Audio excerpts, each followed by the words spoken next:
রাজশাহী শব্দটা শুনলেই যেটা মনে হয় যে দ্য ক্লিন সিটি। আর রাজশাহী আরেকটা জিনিসের জন্য বিখ্যাত। বলো তো কি? হ্যালো এভরিওয়ান, আমরা সবাই আজকে রাজশাহী যাচ্ছি আমাদের পিকনিকের উদ্দেশ্যে। তো এখন আমরা ট্রেনে আছি, ট্রেনে সবাই মিলে মজা করতে করতে যাচ্ছি। হ্যাঁ, যেটা বলছিলাম, রাজশাহী কিন্তু আরেকটা জিনিসের জন্য বিখ্যাত, সেটা হচ্ছে আম। রাজশাহীর আম কিন্তু অনেক বেশি ফেমাস। তো সবাই মিলে আমরা মজা করতে করতে দুপুর 3:30-র দিকে ট্রেনে উঠে বসলাম। তারপরে আমরা ট্রেনে করে চলে গেলাম আমাদের গন্তব্য রাজশাহীতে। ফাঁকে তো অনেক খাওয়া দাওয়া হলো, কফি খেলাম, তিলের খাজা খেলাম, খাওয়া দাওয়া, গল্প, মজা অনেক কিছুই হলো। আর ট্রেন জার্নিটা একটু আনন্দদায়ক, কারণ ট্রেনে অনেক খোলামেলা পরিবেশ থাকে, বন্ধু বান্ধবী সবার সাথে হাঁটাচলা করে কথা বলা যায়। তো প্রায় 7টা 7:30 বেজে গেল ট্রেন জার্নি করতে করতে। আমাদের ফ্রেন্ড নয়ন আমাদেরকে সন্ধ্যার নাস্তা দিয়ে গেল। তো এখানে আমরা 4 জন ছিলাম আমাদের টি টেবিলের এই এই সিটটাতে। তো আরো অনেক ফ্রেন্ডরা, সিনিয়র ভাইরা সবাই আসলো, খোঁজ খবর নিল। তো তারপর আমাদের টিস্যু দিয়ে দিল।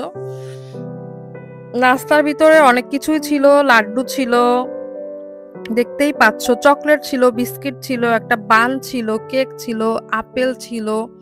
তো এরপর আমরা রূপপুর পারমাণবিক বিদ্যুৎ কেন্দ্রের দিকে দেখলাম, ট্রেনটা একটু স্লো করলো। আস্তে আস্তে যাওয়ার পরে আমরা পৌঁছে গেলাম আমাদের কাঙ্ক্ষিত হোটেলে, পর্যটন মোটেল রাজশাহীতে। এখানেই আজকে রাতে আমাদের থাকার ব্যবস্থা করা হয়েছে। হোটেল রুম থেকে ফ্রেশ হয়ে আমরা দেখলাম রাতের ডিনার রেডি। তখন প্রায় 10:30 11টা বাজে। ভাত, সবজি ছিল, তো আর একটা মাছের তরকারি ছিল এবং ডাল ছিল।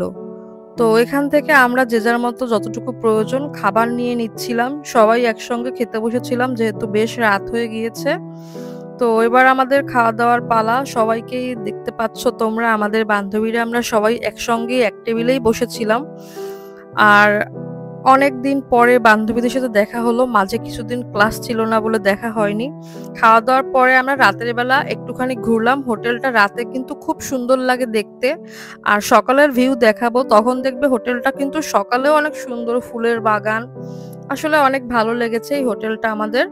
তো রাতের বেলা আমরা রাত 12:30 1টা পর্যন্ত সবাই মিলে হোটেলের যে লবি থাকে সেটাতে গল্প করেছি, আড্ডা দিয়েছি। তো এটা হচ্ছে সকালের ভিউ। সকালবেলা ঘুম থেকে উঠে দেখলাম হোটেলটা খুব সুন্দর করেই সাজিয়েছে গাছের ফুল দিয়ে।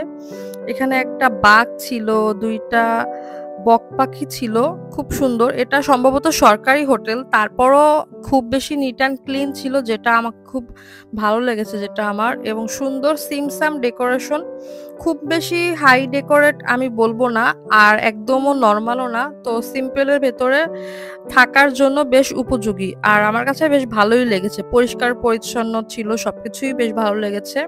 আর এই দোকানটা ছিল রাজশাহী সিল্ক শাড়ির।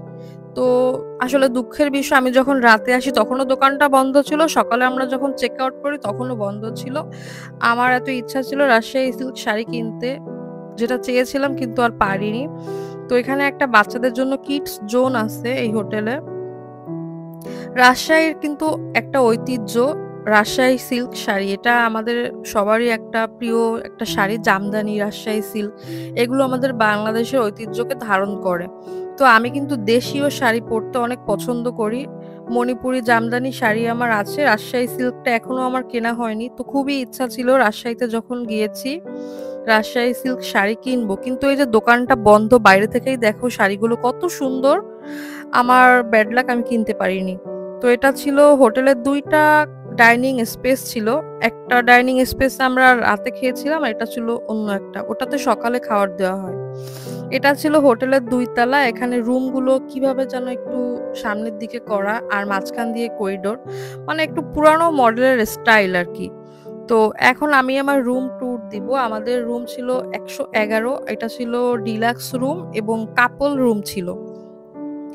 এটা বেশ পুরানো মডেলের ভিতরে যতটুকু স্মার্ট আর কি ততটুকুই। একটা আলমিরা ছিল, চেয়ার টেবিল ছিল, ড্রেসিং টেবিল দেখতে পাচ্ছ, টিস্যু ছিল, একটা ডাস্টবিন ছিল। ড্রেসিং টেবিলের সঙ্গে কিন্তু একটা টুলও ছিল, টুলটা আমাদের কোনো কাজেই লাগেনি।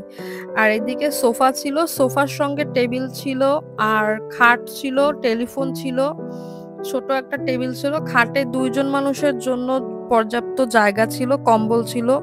আর এসিটা ওরকম ভালো ছিল না, কিন্তু চলে মোটামুটি আরকি। আমরা তো রাতে এসি, ফ্যান ২ টাই ইউজ করছি।